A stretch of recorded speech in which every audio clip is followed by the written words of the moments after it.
Have you guys ever heard of the Gypsy Crusader? So, back in the day, there was this man. A man donned in clown makeup. He used to go around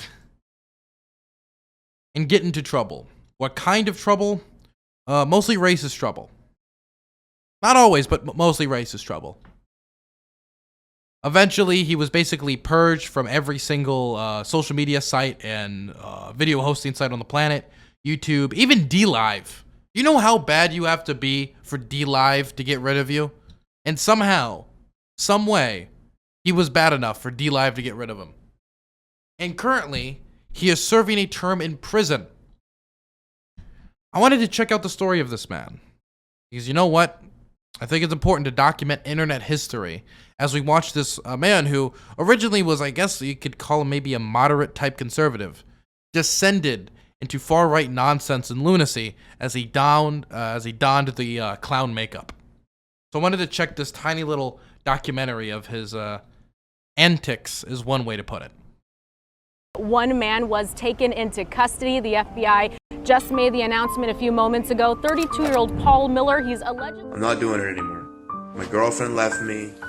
My family is harassed every day. Paul Miller's gone silent on the internet since his arrest a week ago. People think I like this? Do you think I like it? I wish we didn't have to do this. 32-year-old Paul Miller spent the night in the Broward County Jail this morning. He was brought here to the federal courthouse in Fort Lauderdale. My life was destroyed from just trying to be a normal journalist. Paul, thank you so much for joining One American News. Thank you so much, Chris, for having me. It's scary, dude. I have to go. They're going to send me to prison. You know, there's nothing I can do about it. Oh, you must get an ego boost when you see a meme of yourself. I don't get an ego boost. When I do, I do get a tiny bit of an ego boost, if I'm completely honest. I mean, I don't know. It's cool to see yourself in places and situations you don't see yourself in usually. I don't even really like it. It's weird. There's two potential reasons for why an individual might wake up one day with the overwhelming desire to publicly display themselves as the Joker on the internet. They could either be a lighthearted prankster looking to give someone a laugh in exchange for a video reaction, or alternatively, they could be a deeply tormented individual looking for an outlet to spread a message of misery. You might have seen his painted face pop up in your recommended before. After subsequently thinking, who the hell is this dude? You searched his name but found nothing more than a few low quality videos recorded from an unknown period in the past. There's a reason for this. On the 2nd of March 2021, former YouTuber Gypsy Crusader was arrested at his Fort Lauderdale home and is now facing over 30 years in prison. The reason we say former YouTuber was because leading up to his arrest, he had been banned from almost every social media platform. I cannot, express enough how difficult it is to get banned from DLive. DLive is known for being the place for people like Baked Alaska, Nick Fuentes, literally the worst of the worst of the worst people. And somehow he got banned from there. It's almost so difficult. A curd is a curd. To the point that I could almost call it an achievement. Like an achievement in getting banned. It's like getting banned from Gab or Parler for being too racist. You can imagine. Twitter, Twitch, Instagram, Facebook, DLive, none of them wanted Paul Miller on their platform, and it's certainly for an understandable reason. Gypsy Crusader used social media to spread a message of hatred towards those who shared differing opinions to him. However, the most interesting part is that Gypsy Crusader wasn't always like this. Initially, he was a fairly moderate political commentator, but if you follow his life over a period of approximately 3 years, you can remarkably observe his life steadily descending into madness one step at a time. What was it that drove Gypsy Crusader. Can we look at this transition process, by the way? His life over a period of... So there he is talking at OAN, which, personally, One America News Network, the same one that hosted Mike Liddell's fanatical, election conspiracy theories. This should have been the first, signal that something was up. But here he is originally, right? Approximately 3 years. Then it's him in the Riddler outfit, with a Riddler suit. And he's got the Joker stuff in the back. Remarkably observed. And if you look here for a second. But if you follow his life over a period of approximately 3 years. If you look back there, that little pagan symbol is popular among white nationalists in the background. If you see that little pagan symbol in the background, the pagan symbolism. You can remarkably observe. Now he's got the Riddler mask added. And I think that flag has white nationalist symbols behind him. Of his life steadily descending Then he's the full Joker. into madness. Then he is calling from prison. One step at a time. Then he's officially a prisoner. What was it that Yeah, it's an SS-related symbol. Yeah, I believe so. drove Gypsy Crusader to become the person he eventually ended up becoming? I was a journalist, and I used to go to all kinds of rallies and protests and things like that, and I recovered. I was independent. I was trying to make my way as a journalist. That's what I wanted to do. Before he would come to be known as Gypsy Crusader, people simply knew him as Paul Miller, an unassuming individual from the state of New York. Between 2008 and 2018, he had been a professional Muay Thai fighter, trained. I don't know if you guys ever watched Muay Thai fights, but Muay Thai fights, the type of stuff you need to do to your shins to be a Muay Thai fighter and the type of knockouts you see in Muay Thai, you have to be a badass to be a Muay Thai fighter. And Paul was not like a subpar Muay Thai fighter. He was pretty decent. He was pretty good at what he did, just to be clear. And coach. Before all this, before journalism, I was just a martial artist. That's it. I was just a regular little martial artist. I wanted to fight. I wanted to train people. Paul had been extremely successful in this domain, peaking at the US National Kickboxing Champion in 2013 and 2014. However, beginning in around 2018 at the age of 30, Paul Miller decided he wanted to venture into the world of politics and journalism. Initially, Paul's approach to politics was conservative, but fairly moderate and nothing even remotely close to extreme. In old clips, Paul is seen walking into the offices of Instagram, demanding to know why certain Republican politicians had been unfairly banned from the platform. Do you guys want to talk about the what's it called, the banning of Republicans across the internet? I don't know what he thought what type of response he was gonna get from them. Did he think one of them was gonna pull up a chair and be like, "Oh yes, I would like to engage in some verbal poodleism with you. Let's spar verbally over the issue of platforming on Instagram HQ." These are people getting paid $15, maybe $16 max an hour to just welcome people into Instagram headquarters. They don't care. You guys don't want to talk about any of that? Nothing out of the ordinary for any conservative journalist. Other clips out of the ordinary for conservative journalists, true. Normal people, yes. It is out of the ordinary for normal people. Display Paul walking into the offices of CNN, calling them out for posting fake news stories. CNN is fake news. They engage in propaganda.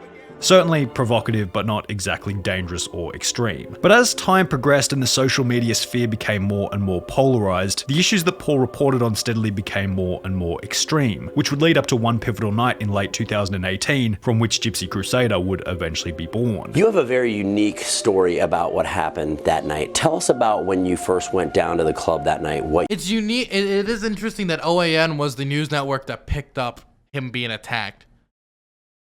The conspiracy network was the one. I mean, like, they're one step away from InfoWars. You saw. On the 12th of October 2018, a far-right group known as the Proud Boys were hosting a political speech at the Republican Club in New York City. Everybody knows I have a lovely history of the Proud Boys. I was maced by them at the Million MAGA March. And of course, I saw them storm the Capitol on January 6th as they were active participants then. And of course, we have our checkered history with Suspect Sushi. So just know that not a fan, personally. Paul Miller, the independent journalist, was hoping to attend so he could write a story on the event, however was denied entry as he didn't have tickets. However, it wasn't only Paul Miller who had attended the event without tickets. Antifa, a group at the opposite end of the political spectrum who considered themselves to be the arch nemesis of the Proud Boys, had also— arch nemesis of the Proud Boys.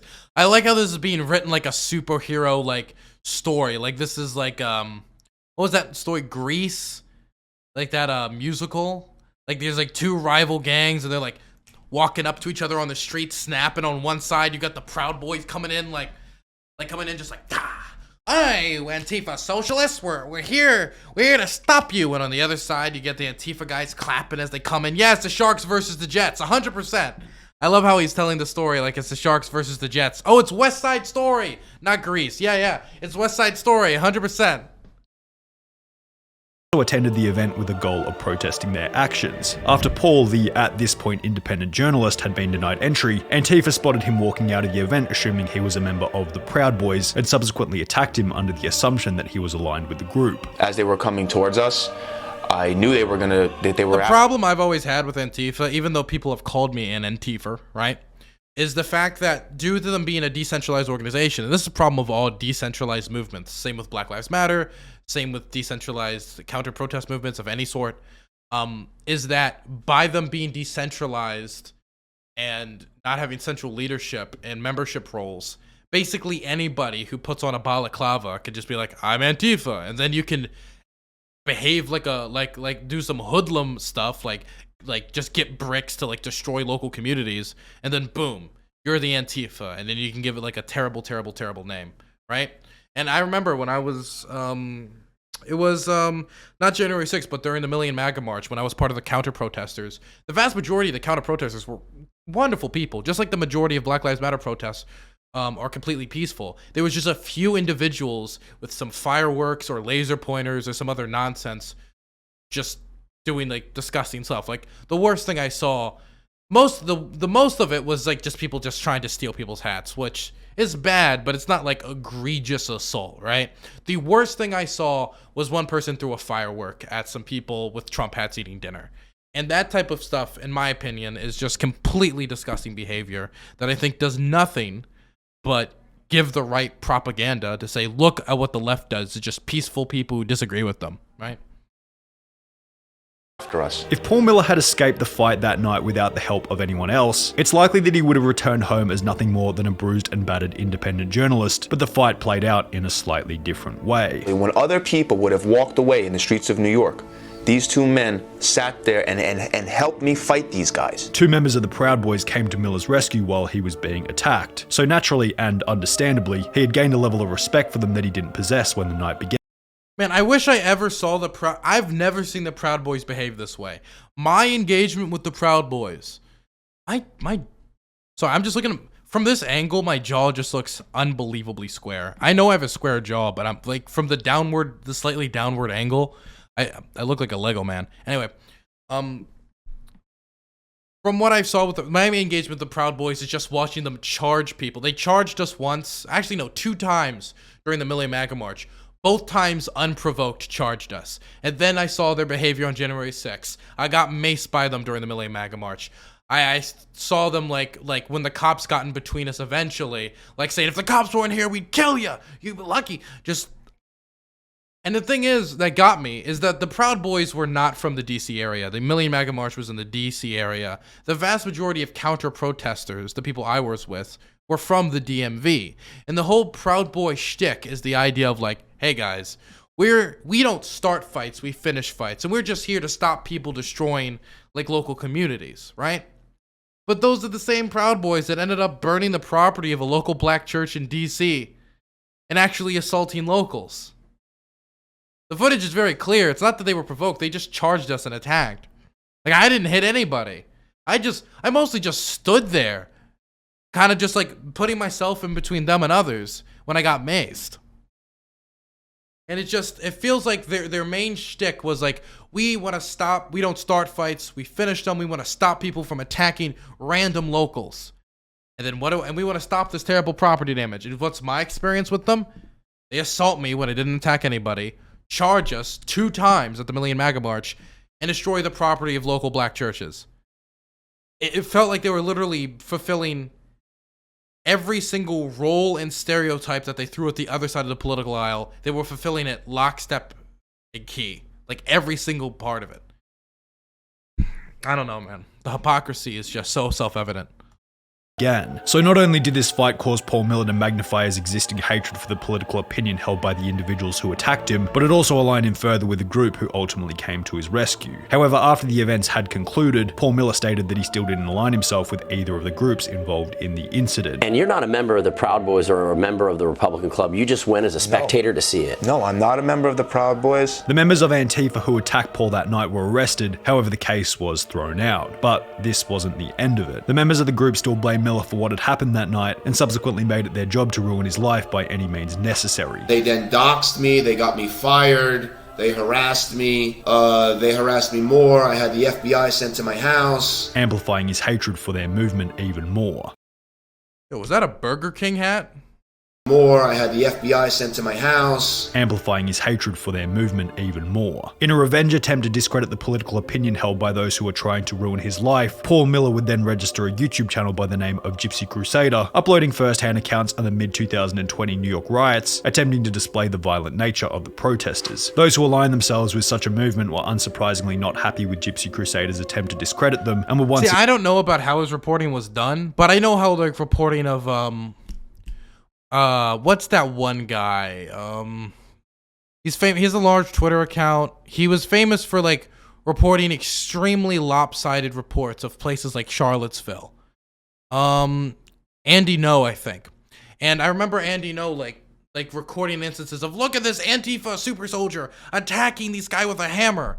And it was like a very shipped and clipped, out of context clip of the engagement. But then if you actually see the full footage from a different angle, you see that the Trumper actually came out. He was part of, like, the Oath Keepers. Comes out with, like, a hammer, starts swinging at the counter-protesters, drops the hammer, the counter-protesters picks up the hammer, and then throws it at him.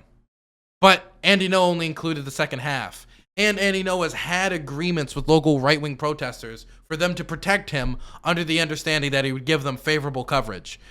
I don't know if Gypsy Crusader participated in very similar type of reporting, but that type of stuff to me isn't journalism. It's just propaganda. Again snapped back at him, this time going even further by harassing Gypsy Crusader's family. So they found my mother's business. They harassed my mother for weeks and weeks and weeks. They called her for weeks on end. Then they finally came to my mother's house looking for me, not knowing that I don't live there. Also putting him in a position where he was completely unemployable. They proceeded to dox me again and then get me fired from my personal training job, and then I was not able to make money anymore. Understandably, once again, Paul wasn't too happy with this. However, rather than fighting back with violence, Paul began to upload videos to his Gypsy Crusader YouTube channel, stating that it was the only way he could fight back legally. I just did this because it was the only thing that it was the only thing legal that we could do to fight back at the moment. But while Paul worded it in this way, there wasn't much genuine political discussion being had, and his YouTube channel more or less became an outlet for Paul to voice his hatred towards those who shared differing opinions. Gypsy Crusader began to dress up like the Joker as a representation for the individuals who felt as though they had been wronged by the system. He then began to go on the video chatting website Omegle, looking for minorities to which he could spread his hatred towards. Initially, many thought that these videos were intended to be comedy underpinned by shock value. It's like a joke, right? However, the reality was quite the opposite. Viewers who held similar views as Gypsy Crusader and felt as though they had been wronged by— I'm sorry. Opposite. Viewers who I saw that and I thought that was Xander Hall for a second in the YouTube comments. I saw that symbol. I thought it was Xander Hall in the comments. Like, hell yeah, I love my Gypsy Crusader. Oh my gosh, it got me for a second.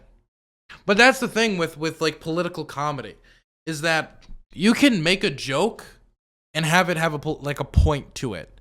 And so you can't criticize jokes outside of their humor value by the substantive points they're making.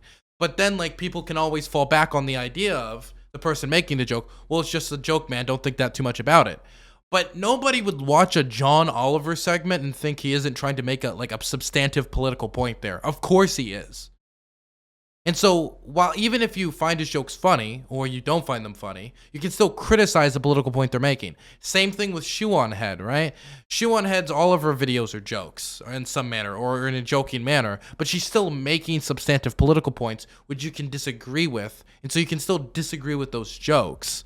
So, it really doesn't matter too much how much of it was jokey in nature and how much was it real in nature, because it all ended still with him making substantive political points, even if he found it funny.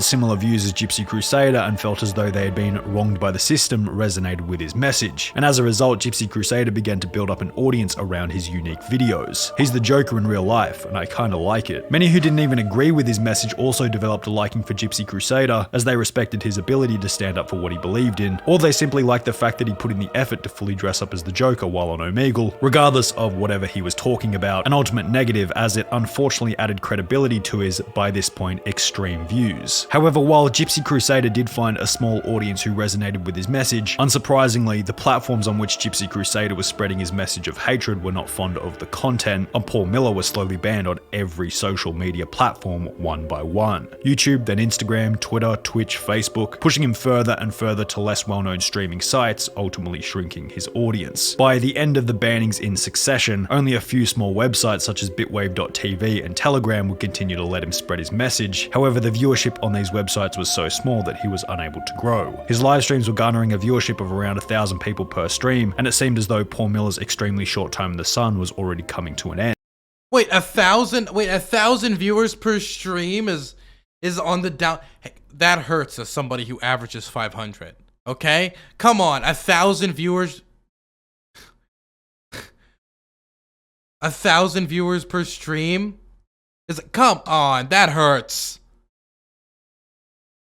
However, Gypsy Crusader didn't only capture the attention of the social media platforms from which he was being banned, he also began to grab the attention of an external entity with far more power than any social media website, the US government and the FBI. The Anti-Defamation League said they approached the feds when Miller became more radical last year. The question regarding Gypsy Crusader's actions was no longer, is this appropriate for social media, but rather become, is this appropriate for society? Wait, so did they like ban him for like breaking the law? Like what, I mean, like wait. Was, when the FBI got involved, was he like engaging in like some terroristic activity or something? Or was it just like he had extreme views and then they started monitoring him?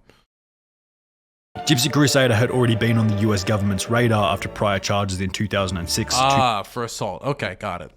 2007 and 2018, which were going to come in handy if the FBI wanted to put Paul Miller behind bars. The charges from 2006 and 2007 meant Gypsy Crusader was unable to legally carry a firearm. However, in January 2018, Paul was found to be carrying one regardless. He was charged for the offense but hadn't been indicted for it until over 3 years later, when everything done in Gypsy Crusader's past So he was a convicted felon carrying a firearm. That's what ultimately did him in.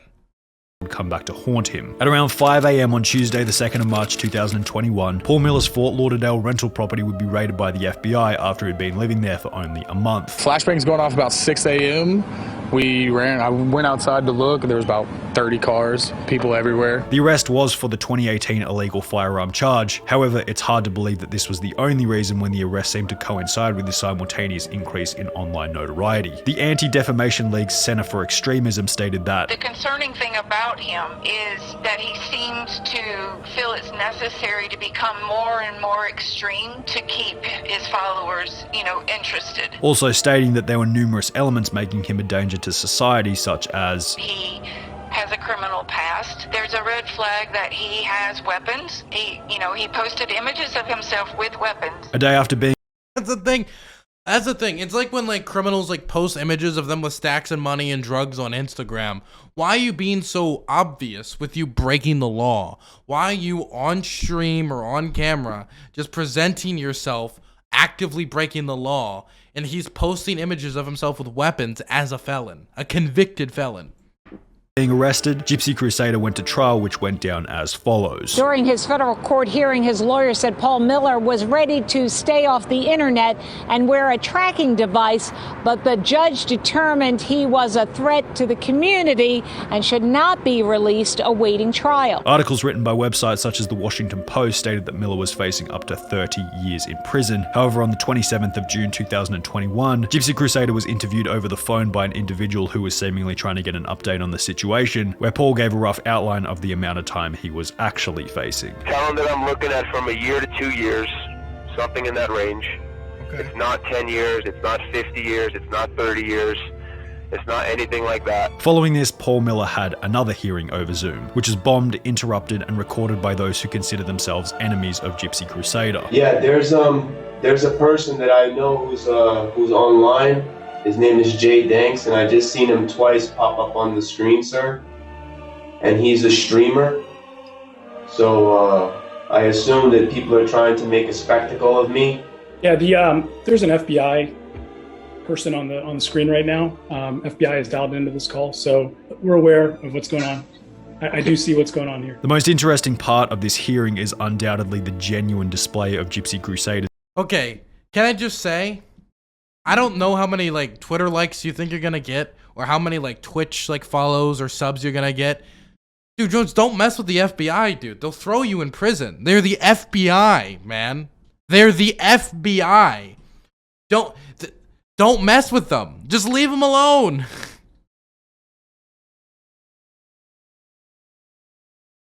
Dude, I hate when people, okay, this is a prime example of people like looking for an answer and then finding out, right? This is just you like turning up rocks you don't ever need to turn up, trying to make a spectacle to get the like 20 likes on Twitter and just finding the results of it. Like, you would think that people who have been watching what happened to Gypsy Crusader for the last like 2 to 3 to 4 years or whatever would see the spectacle going on and not jump in because they don't want to be the next Gypsy Crusader, but they decided to instead fuck around and find out. It has completely defeated morale. I just don't want to be made into a spectacle, sir, any more than I already have. And my family has suffered enough, everyone. I don't want to make anyone suffer anymore. Paul Miller, aka Gypsy Crusader, is due to be sentenced on the 30th of August 2021. Wow. Well, I think the moral of the story is touch grass. It's important for health.